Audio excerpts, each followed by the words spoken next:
Hi, welcome. Enjoy the content. Subscribe and turn on notifications. Mark always believed he knew his wife. He knew her better than anyone. Better than her own mother, better than the friends she'd had since childhood. He had too. 15 years of marriage wasn't just a number on a calendar, it was a shared history. A deep, unshakable foundation built by two people. He remembered the first time he saw Chloe, 27 years old and radiating a kind of chaotic energy in the university's hushed law library. Her auburn hair was escaping a hastily made bun as she pored over textbooks for her art history major. He was there for his master's in urban planning, carrying a stack of books on municipal infrastructure that felt as heavy as his future. Her first smile, when he'd clumsily dropped a book near her table, it had ignited something inside him, a warmth he was certain would never fade. Or at least, that's what Mark believed. Until the quiet chill began to set in. Until that one Thursday night that would recalibrate his entire world. Their life in Portland, Oregon, was precisely the life he had designed. A restored craftsman home in the Laurelhurst neighborhood, where the tree-lined streets were quiet and you could still hear the distant chime of an ice cream truck in the summer. They had two daughters, the anchors of his universe. And a wife who, until recently, had seemed to be the master of her own vibrant world. Chloe, now 42, had turned her passion for pottery into a thriving business, opening her own studio, Earth and Fire, 3 years ago. It was her sanctuary. Mark worked as a senior project manager for a large logistics firm. His career was stable, respectable. It provided a comfortable life for his family, free from extravagance but also free from worry. Grace, at 13, was navigating the treacherous waters of adolescence. One moment she was the little girl who wanted to watch old movies with her dad, the next she was a young woman locked in her room, the faint, melancholic melody of some indie band seeping out from under her door. Poppy, at 9, was pure, unadulterated joy. A whirlwind of boundless energy who was always choreographing a new dance in the living room or trying to convince them that a miniature goat would be a perfectly reasonable house pet. But in the last few weeks, something had shifted. Mark couldn't put his finger on it. Not at first, it wasn't one big thing, but a collection of 1,000 tiny, imperceptible fractures in the foundation he thought was solid rock. Chloe was physically present, but her spirit was a million miles away. She was a ghost in their home. His questions about her day were met with single-word replies. Fine, good. Tired. Her phone, once left casually on the kitchen counter, was now always placed screen down. A dark, silent sentinel guarding its secrets. When he tried to initiate any kind of closeness, a hand on her back, a kiss on her neck, she'd flinch, just for a second. Then came the excuses. A headache. An early morning at the studio. A sore back from lifting clay. Mark told himself it was a phase. Every marriage has its ebbs and flows. Every long-term relationship hits a plateau. He was a logical man. He understood patterns. This was just a temporary deviation. But the insecurity, it was a cold, heavy thing growing in his chest. A tumor of doubt that no amount of logic could shrink. That Thursday began just like any other Thursday. Mark left for the office at 7 in the morning, the sky a familiar Portland gray. Chloe dropped the girls at school before heading to her studio. The day unfolded in its usual rhythm of emails, meetings, and deadlines. It wasn't until they were all gathered around the dinner table at 6:30 that evening that the rhythm broke. Chloe had made lemon herb chicken with roasted asparagus. A family favorite. The familiar aroma filled the kitchen, a scent that should have meant comfort. Safety. Grace was talking animatedly about a diorama she was making for her history class. Poppy was launching a detailed, multi-point argument for why a hamster which she had named Sir Reginald Fluffington III was an essential addition to their family. On the surface, everything was perfect. A snapshot of domestic bliss. And that's when Mark, driven by an impulse he couldn't control, or perhaps didn't want to control, asked the question. The one that would take a sledgehammer to that perfect picture. Do you still love me? The words hung in the air, heavy and strange. They seemed to suck all the sound out of the room. Even the girls stopped talking. Poppy's hamster advocacy died on her lips. Chloe froze. Her fork, laden with a piece of chicken, stopped halfway to her mouth. It was suspended there for a single second that stretched into an eternity. And then, she laughed. It wasn't a real laugh. Not the warm, throaty chuckle that Mark had fallen in love with 15 years ago. This was a different sound entirely. It was brittle, hollow, a strange, nervous burst of air that sounded like glass shattering in the next room. It was the laugh of someone who had been asked something utterly absurd. Inappropriate. "Of course I do, Mark," she finally said. But the words were a mechanism. An automated response from a machine. There was no emotion behind them. No conviction. She immediately deflected, turning to Poppy and asking a question about the hamster's cage requirements. But it was too late. The damage was done. The sound of that laugh was now seared into Mark's mind. He lay awake all night, staring at the ceiling, listening to the sound of Chloe's deep, even breathing beside him. Was she really asleep, or was she just pretending? He replayed the moment over. And over. And over. The laugh. Her tone of voice. The way her eyes had darted away from his. Every single detail was a scream. A confirmation of the cold dread that had been pooling in his gut for weeks. He thought about all the other little things he'd tried so hard to ignore. The sudden weekend workshops at the studio. The text messages she'd angle her phone away from him to read.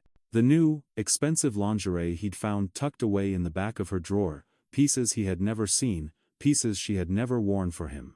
How could he have been so blind? He wasn't a fool. He was a man who built his life on observing details, on seeing the patterns. When the alarm blared at 6 in the morning, Mark was already decided. He was a man of action. He wasn't going to spend another day drowning in the poison of ignorance. He went through the motions of the morning with a chilling, newfound clarity. He got ready for work. Kissed the girls, who were still drowsy and warm from their beds. He told Chloe he had an important, early morning site visit and would probably be home late. She barely looked up from the coffee she was making. Just a simple nod. That nod felt like another betrayal. Another piece of evidence. Mark left the house. He got into his car, drove to the end of the street, and parked. He waited. 30 minutes later, he saw Chloe's SUV pass by. She was taking the girls to school. The normal, loving mother. The thought was a bitter pill. As soon as she was out of sight, he turned the car around and drove back to the house. He slipped in through the side door, the one that led to the laundry room. They rarely locked it. A small oversight in their perfect, safe life. An oversight he was now exploiting. The house was silent. Eerily so. It felt like a stage after the play had ended. Mark moved up the stairs slowly, his heart pounding a heavy, frantic rhythm against his ribs. Each step creaked softly under his weight. He didn't know what he was looking for. A note? A hidden phone? A piece of damning evidence? He just needed something, anything. Something to confirm that he wasn't going insane. That's when he heard it. Her voice. It was coming from the master bedroom. Chloe was on the phone. And her tone, it was completely different from anything he had heard in months. It was a whisper, but it was alive. It was filled with an intimacy, a tenderness, a warmth that used to be reserved just for him. Mark crept closer, his body moving on pure instinct. He stayed in the hallway, pressed against the wall, just out of her line of sight. He pulled his own phone from his pocket, his thumb hovering over the screen. He opened the voice recorder app, and he pressed record. I know, Chloe was saying, her voice a soft murmur. It's only a matter of time. He doesn't suspect a thing, but even if he did, what would he do? Mark is so predictable. A pause. She was listening. Mark held his breath. Of course, I think about our future together, she continued, and the words were a physical blow. It's all I've been thinking about. When he finally finds out, I'll be direct. I'm not going to pretend I want to fix anything. It's long past time I was truly happy. Another pause. I love you, too, Leo. See you at 3. Our usual spot. Leo. The name echoed in the silent, empty space of Mark's mind. Leo. The kiln technician at her studio. The younger man with the artist and all vibe she'd mentioned a few times in passing. Just a funny story about him messing up a glaze, or helping her move a heavy shelf. Just a part of the scenery. A background character. Mark had never, not for a single second, considered him. He felt a wave of nausea. How stupid he had been. How utterly, completely blind. He waited. He heard her hang up the phone. He heard the rustle of her bag. Then he walked into the bedroom. She had her back to him, putting her phone into her purse, completely unaware. Chloe? His voice came out steadier than he felt. It sounded like a stranger's voice in his own home. She spun around, her eyes wide with shock. And something else. Fear. Mark. What are you doing here? I thought you had a site visit. I thought you were faithful, he replied, the words tasting like acid. Seems we were both mistaken. He held up his phone, the screen still showing the red recording icon. He watched her face cycle through a lifetime of emotions in just a few seconds: shock, fear, white-hot anger. And finally, a cold, hard defiance. You recorded me? That's an invasion of my privacy. Mark let out a laugh of his own. But his was not brittle or hollow. It was bitter. Full of jagged edges. Invasion of privacy? You're sleeping with the kiln boy, Chloe, and you want to talk to me about an invasion of privacy? How long? He demanded, his voice rising, years of unspoken frustrations finally finding an outlet. How long have you been lying to my face? At first, she tried to deny it. She tried to twist the words, to claim he was misunderstanding, that it was just a conversation between friends. But Mark was done with lies. Don't insult my intelligence on top of everything else, he snarled, taking a step closer. I heard every word. Our future together. He doesn't suspect a thing. I love you, too, Leo. Do you want me to play it back for you? Do you? She saw the look in his eyes. She knew there was no way out. The fight drained out of her, and she sank onto the edge of their bed, her shoulders slumping in defeat. 8 months, she said, her voice barely a whisper. It started 8 months ago. 8 months. The number kicked him in the gut. Mark's mind raced, connecting the dots with painful clarity. 8 months ago was when she'd insisted on a costly renovation of the studio. When she started spending entire weekends there, claiming to be working on big commissions. When she'd stopped wanting him to drop by unannounced. It all made a sick, terrible sense. Why? He needed to know. He knew no answer would ever be enough, but he had to ask. We have a family, Chloe. We have 2 beautiful daughters who worship you. 15 years. Why would you throw it all away? She looked up at him then, and her expression was something he had never seen before. It was a mixture of pity, and a chilling coldness. Because I'm not happy, Mark, she said, her voice flat.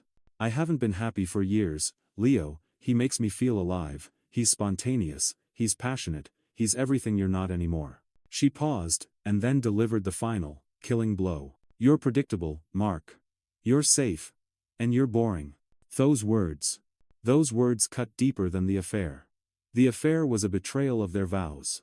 This was a betrayal of his very identity. He had built his entire life, his entire sense of self, on being reliable, stable, present. The rock. And now, the woman he loved was telling him that those very qualities, the bedrock of his character, were the things that had driven her away.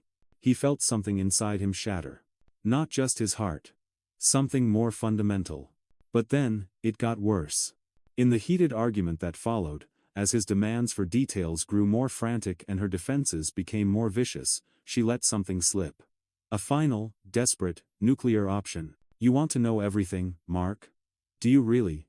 She screamed, angry tears now streaming down her face. I'm not even sure Poppy is your daughter.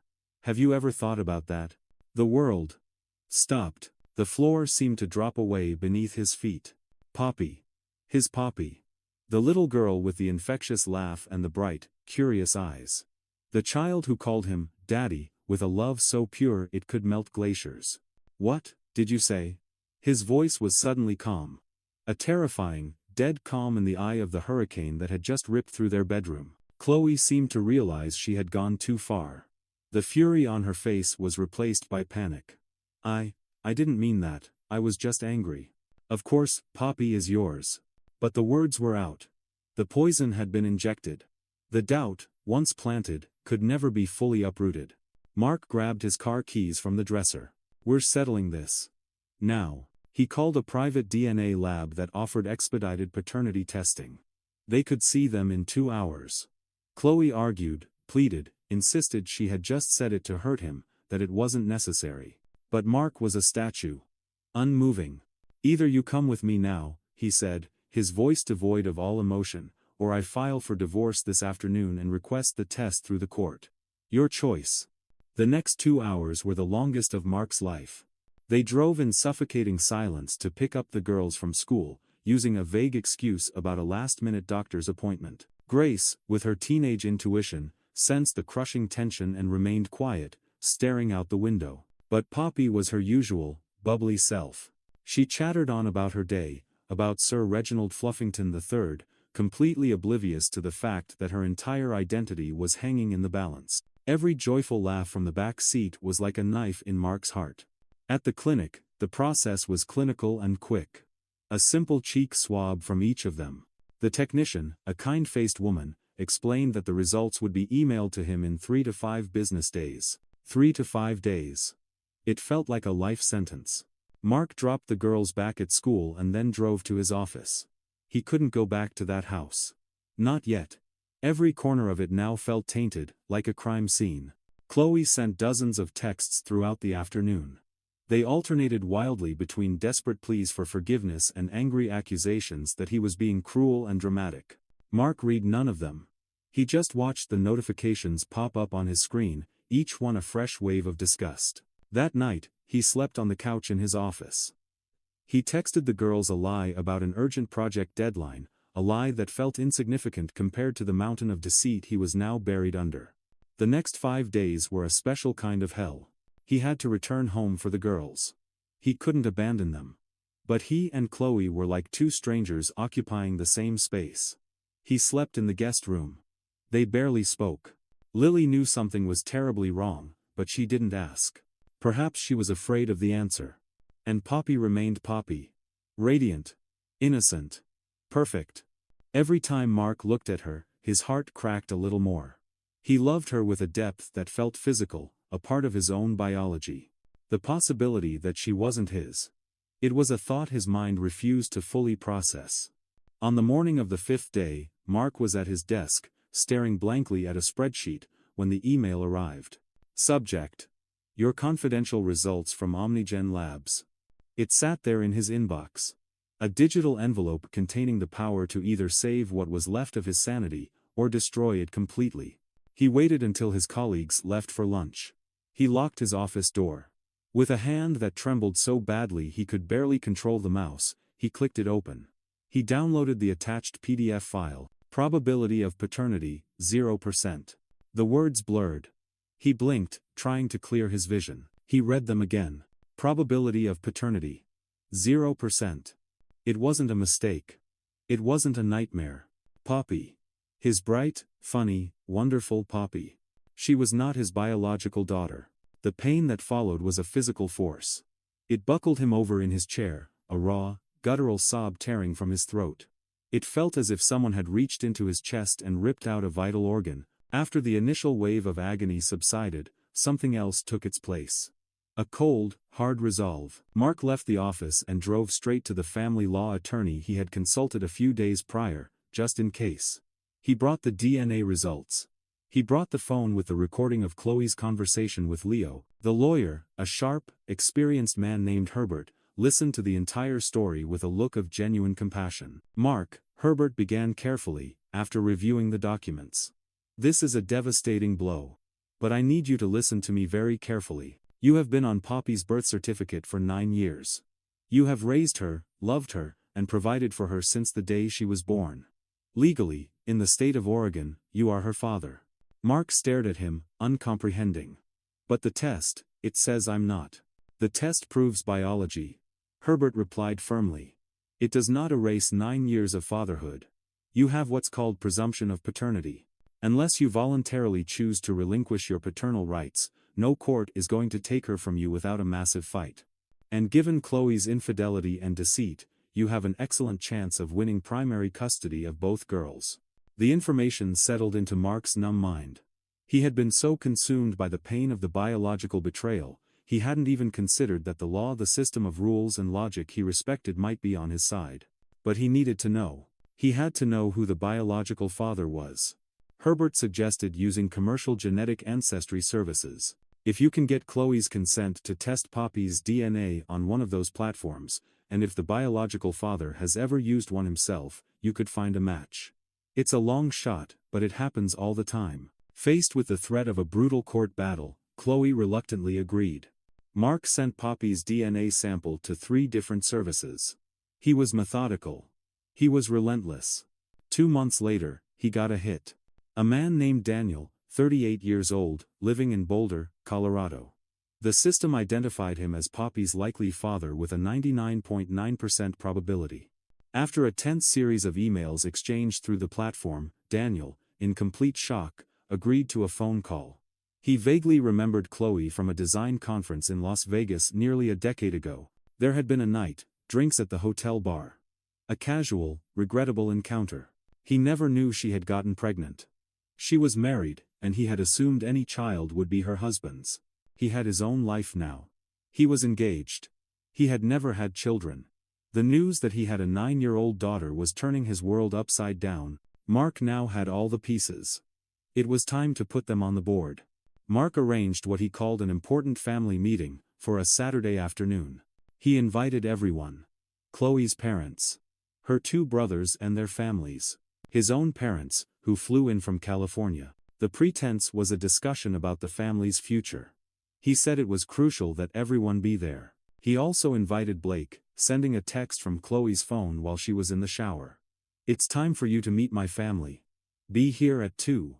It's important." And he invited Daniel, who, after much hesitation, agreed to fly to Portland, driven by a confusing mix of shock and a sudden, overwhelming need to understand. Saturday arrived. The living room of the Craftsman home, once a symbol of Mark's perfect life, was full. The air was thick with the cheerful, oblivious chatter of people who had no idea they were about to witness a demolition. Chloe was a bundle of nerves. She knew something was wrong, but she couldn't fathom the scale of it. When Leo showed up at the door, a look of confusion on his face, the chatter in the room faltered. Chloe turned ghost white. Minutes later, Daniel arrived. A stranger at the door. Mark closed the front door and stood in the center of the room. The architect of this entire, terrible scene. "Thank you all for coming," he began, his voice calm and even. "I know you're all confused as to why you're here. It will all make sense very soon." He started calmly. He explained that he had discovered Chloe had been having an affair for the past 8 months. Then, he connected his laptop to the large television mounted over the fireplace. He pressed play. The recording. Chloe's voice filled the silent room. Her intimate whispers. Her words of love for Leo. Her words of disdain for Mark. "He's so predictable." The silence that followed was absolute, broken only by a strangled sob from Chloe's mother. Her father stood up, his face a mask of crimson rage and shame. But Mark wasn't finished. He clicked to the next file. The paternity test results appeared on the screen, the stark 0% displayed for all to see. "And for those wondering," Mark said, his voice like ice, "yes. The betrayal went beyond the emotional and the physical. Poppy is not my biological daughter." Ciao zerupted. Leo, who had promised Chloe they would face everything together, simply turned and walked out the door without a word. Mark heard his car start and speed away down the street. Chloe ran after him, screaming his name, but he was gone. Mark then turned his attention to the shell-shocked stranger standing by the door. "And this," he announced to the stunned room, "is Daniel. Through DNA ancestry testing, I discovered he is Poppy's biological father. He didn't know she existed until 2 weeks ago." The revelation was like a second shockwave. Chloe's father confronted her, his voice trembling with a fury Mark had never seen. "You destroyed your family, for what? For a coward who didn't even have the courage to stay. How could you do this to us? To that little girl?" In the months that followed, Mark's life became a meticulously managed legal proceeding. His lawyer, Herbert, was brilliant. He made it clear that Mark held all the cards. He was on the birth certificate. He was the presumed father. Daniel had no immediate legal rights. The divorce was swift and brutal. Mark was awarded primary physical custody of both Grace and Poppy. The story of the affair and its public unraveling spread through their community. Chloe's pottery studio bled clients until she was forced to sell it at a loss. Leo blocked her number and disappeared from her life completely.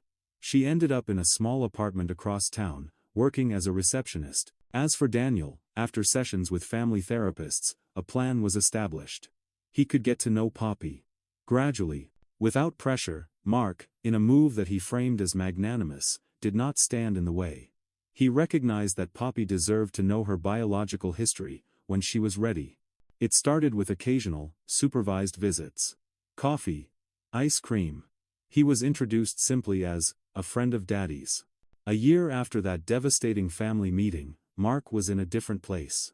He had started therapy, both for himself and for his daughters. He and Grace had forged a new, stronger bond, built on a foundation of raw honesty. And for Poppy, Mark was, and always would be, simply Daddy. Legally, emotionally, in every way that truly mattered. The court had affirmed his legal paternity. Daniel remained a peripheral, respectful presence. There were moments, late at night, when Mark wondered if he could have done things differently. But his therapist helped him understand. The betrayal was about Chloe's choices.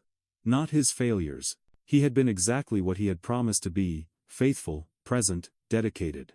Predictable. The house had a new tone now. It was quieter, but it was also more honest. Chloe tried to reconnect a few times, sending long, rambling emails filled with regret and apologies. Mark had learned a crucial lesson. Some bridges, once burned to ash, should never be rebuilt. He replied only once. "I asked if you loved me because I felt something was wrong. You laughed. That laugh told me everything I needed to know. There's no going back from that. But thank you for giving me the two best things in my life. My daughters. They will always have a father who loves them unconditionally." On the second anniversary of the revelation, Mark was sitting in his backyard. He was watching Grace practice volleyball with some friends. Poppy was there too, laughing as she tried to keep up with the older girls. Daniel had stopped by earlier to drop off a birthday gift for Poppy, and then quietly left. It was an unconventional arrangement, but it worked. The pain of what had happened was still there, a faint scar on his soul. It probably always would be. But it no longer defined him. He had rebuilt his life. Not on the illusion of perfection, but on the solid ground of truth. Chloe had taken so much from him. His trust, his marriage, his certainty. But she hadn't taken the most important things. His integrity. His capacity to love. And his unwavering determination to be a father his daughters could be proud of. Her strange, brittle laugh from that Thursday night still echoed in his memory sometimes. But now, when he heard it, instead of pain, he felt something close to gratitude. That laugh had been the catalyst. The sound that had freed him from a life built on a lie. It had hurt to uncover the truth. But living in ignorance would have been so much worse. As Mark watched his daughters playing under the afternoon sun, he knew he had done the right thing. He had faced the truth head-on. He had fought for his rights as a father. He had chosen dignity over convenience, and love over genetics. Chloe might have laughed at his question about love. But Mark, he had the last word. He had walked away from the wreckage not as a victim, but as a survivor. And most importantly, he had kept his daughters. Both of them, because he understood, with a clarity that had been forged in fire, that being a father was about presence. It was about love. It was never just about DNA. Thank you for watching the video. If you enjoyed it, don't forget to subscribe to the channel and turn on notifications so you won't miss any updates. See you next.